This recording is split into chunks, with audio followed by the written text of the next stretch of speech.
ಹೀಗೆ ತನ್ನ ಇಳಿ ವಯಸ್ಸಿನಲ್ಲೂ ಉತ್ಸಾಹದಿಂದ ಬೊಂಬೆಗಳನ್ನು ತಯಾರಿಸ್ತಾ ಇರೋ ಮಹಿಳೆ. ಮತ್ತೊಂದೆಡೆ ಬೇರೆಯವರಿಗೆ ಬೊಂಬೆ ತಯಾರಿಕೆ ಬಗ್ಗೆ ಹೇಳಿಕೊಡ್ತಾ ಇರೋದು. ಈ ಇಳಿ ವಯಸ್ಸಿನ ಮಹಿಳೆ ಹೆಸರು ಸೀತಮ್ಮ. ಚಿಕ್ಕಬಳ್ಳಾಪುರ ಜಿಲ್ಲೆ ಚಿಂತಾಮಣಿ ನಗರದವರು. ಕಳೆದ 30 ವರ್ಷಗಳಿಂದ ಬೊಂಬೆ ತಯಾರಿಕೆಯಲ್ಲಿ ನಿರತರಾಗಿದ್ದಾರೆ. ಕಳೆದ 30 ವರ್ಷಗಳಿಂದ ನೂರಾರು ಹೆಣ್ಣು ಮಕ್ಕಳಿಗೆ ಈ ಬೊಂಬೆ ತಯಾರಿಕೆಯ ವಿಧಾನವನ್ನ ಇವರು ಹೇಳಿಕೊಡ್ತಾ ಬಂದಿದ್ದಾರೆ. ಅದೆಷ್ಟೋ ಜನರಿಗೆ ಈ ಕಲೆ ಕರಗತಗೊಳ್ಳಲು ಕಾರಣರಾದವರು ಈ ಸೀತಮ್ಮ.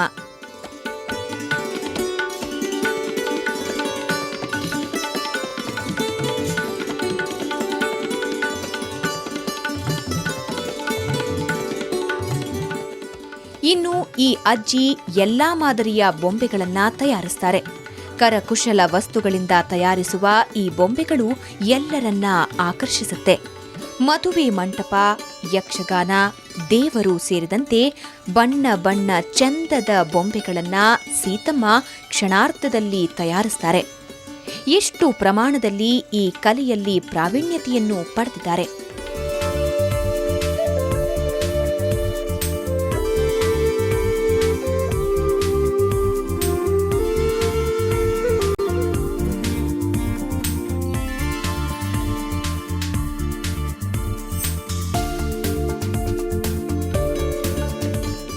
ಇನ್ನು ಅಜ್ಜಿ ತಯಾರಿಸುವ ಈ ಬೊಂಬೆಗಳಿಗೆ ವಿದೇಶದಲ್ಲೂ ಭಾರೀ ಬೇಡಿಕೆ ಇದೆ. ಕೆನಡಾ, ಅಲ್ಜೀರಿಯಾ, ದುಬೈ, ಜಿನಿವಾ ರಾಷ್ಟ್ರಗಳಿಗೆ ಸೀತಮ್ಮ ತನ್ನ ಬೊಂಬೆಗಳನ್ನ ರವಾನಿಸುತ್ತಿದ್ರಂತೆ. ಅಲ್ಲದೆ ಈ ಅಜ್ಜಿಯ ಕಲೆಯನ್ನ ಕಂಡ ಜಿನಿವಾ ತನ್ನ ರಾಷ್ಟ್ರದವರಿಗೆ ಈ ಕಲೆಯನ್ನ ಕಲಿಸಿಕೊಡಲು ಆಹ್ವಾನಿಸಿತ್ತು. ಆದರೆ ಸಣ್ಣ ಅಪಘಾತದಿಂದ ಹೋಗಲು ಸಾಧ್ಯವಾಗಲಿಲ್ಲ ಅಂತಾರೆ ಸೀತಮ್ಮ.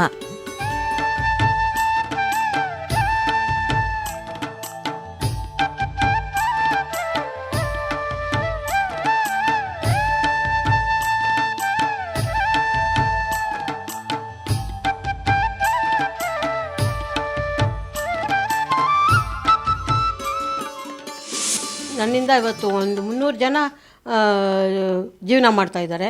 ಸ್ವಂತ ಅಂಗಡಿಗಳು ಇಟ್ಕೊಂಡು ಸ್ವಂತ ವ್ಯಾಪಾರ ಮಾಡಿ. ಜೊತೆಗೆ ಸುಮಾರು ಒಂದು 2000 ಜನ ಕಲಿಸ್ಕೊಟ್ಟಿರ್ತೀನಿ ಇದುವರೆಗೂ. ನಾನು ಸ್ವಂತ ಬಿಸ್ನೆಸ್ ಮಾಡ್ತೀನಿ. ಇದನ್ನು ಮಕ್ಕಳ ಕೈಲಿ ಮಾಡಿಸ್ತೀನಿ. ನಾನು ಕಲಿಸ್ಕೊಟ್ಟಿರೋ ಮಕ್ಕಳ ಕೈಲಿ ಮಾಡಿಸಿ ಜಯನಗರ ಕಾಂಪ್ಲೆಕ್ಸ್ಗೆ ಹಾಕ್ತೀನಿ, ಮತ್ತು ಗಾಂಧಿ ಬಜಾರ್ಗೆ ಹಾಕ್ತೀನಿ. ಆಮೇಲೆ ಜಿನಿವಾಗೆ ನನಗೆ ಬಂದು ಹೇಳ್ಕೊಡೋಕ್ಕೆ ಗೌರ್ಮೆಂಟು ಇದು ಮಾಡಿತ್ತು. ಆವಾಗ ನನಗೆ ಹೋಗಲಿಕ್ಕೆ ಆಕ್ಸಿಡೆಂಟ್ ಆಯ್ತು ಅಂತ ಹೋಗಲಿಲ್ಲ. ಪ್ರಮುಖವಾಗಿ ಈ ಅಜ್ಜಿ step dolls, cone dolls, wild dolls ಸೇರಿದಂತೆ ವಿವಿಧ ಬಗೆಯ ಬೊಂಬೆಗಳನ್ನು ತಯಾರಿಸ್ತಾರೆ. ಈ ಎಲ್ಲ ಕಲೆಯನ್ನ ಈ ಅಜ್ಜಿ ಬೇರೆಯ ಮಹಿಳೆಯರಿಗೂ ಕಲಿಸಿಕೊಡ್ತಾರಂತೆ.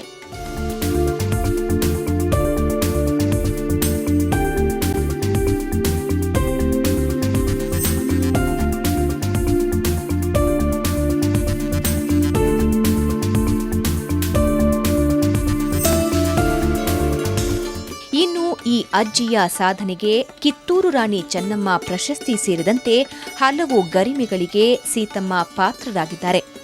ಎಷ್ಟೆಲ್ಲ ಸಾಧನೆ ಮಾಡಿರುವ ಈ ಅಜ್ಜಿ ಪುಟ್ಟ ಕೋಣೆಯೊಂದರಲ್ಲಿ ವಾಸವಾಗಿದ್ದಾರೆ.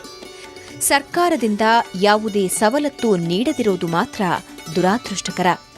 ಸೀತಮ್ಮ ಅವರನ್ನ ನೀವು ಸುವರ್ಣ ಮಹಿಳೆ ಪ್ರಶಸ್ತಿಗೆ ನಾಮಿನೇಟ್ ಮಾಡೋದಿದ್ರೆ UM2 ಅಂತ ಟೈಪ್ ಮಾಡಿ 9201012211ಕ್ಕೆ SMS ಮಾಡಿ.